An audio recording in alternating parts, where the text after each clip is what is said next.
ब्रह्मण्याधाय कर्माणि संगं त्यक्त्वा करोति यः लिप्यते न स पापेन पद्मपत्रविभावसा कायेन मनसा बुद्ध्या केवलैरिन्द्रियैरपि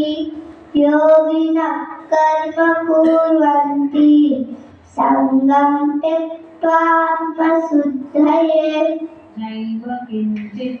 नैव किञ्चित् करोमीति युक्तो मन्येत तत्त्ववित् पश्यन् शृण्वन् पिशन् जिघ्रन् अश्नन् गच्छन् स्वपन् स्वसन् प्रलपन् विषिजन् गृह्णन् उन्मिषन् निमिषन्नपि इन्द्रियाणीन्द्रियार्थेषु वर्तन्त इति धारयन् योगयुक्तो विशुद्धात्मा विजितात्मा जितेन्द्रियः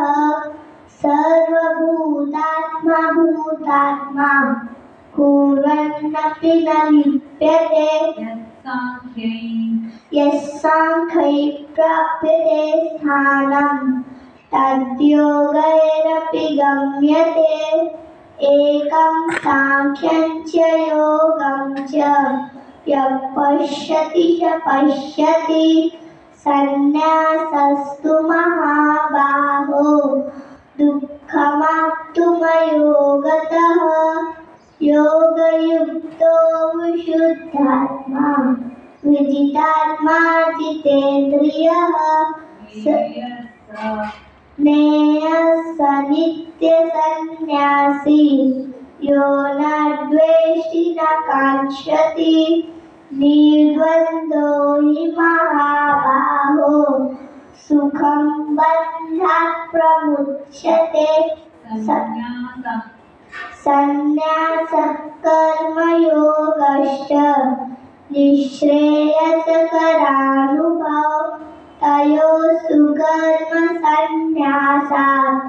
कर्मयोगो विशिष्यते सांख्ययोगो पृथक् बालाः प्रवदन्ति न पण्डिताः एकमप्यास्थितः सम्यक् उभयो वृन्दते फलम् सन्न्यासं कर्मणां कृष्ण पुनर्योगं च संससि यच्छ्रेयस्तेयोरेकं तन्मे ब्रूहि सुनिश्चितम् सन्न्यासस्तु महाबाहो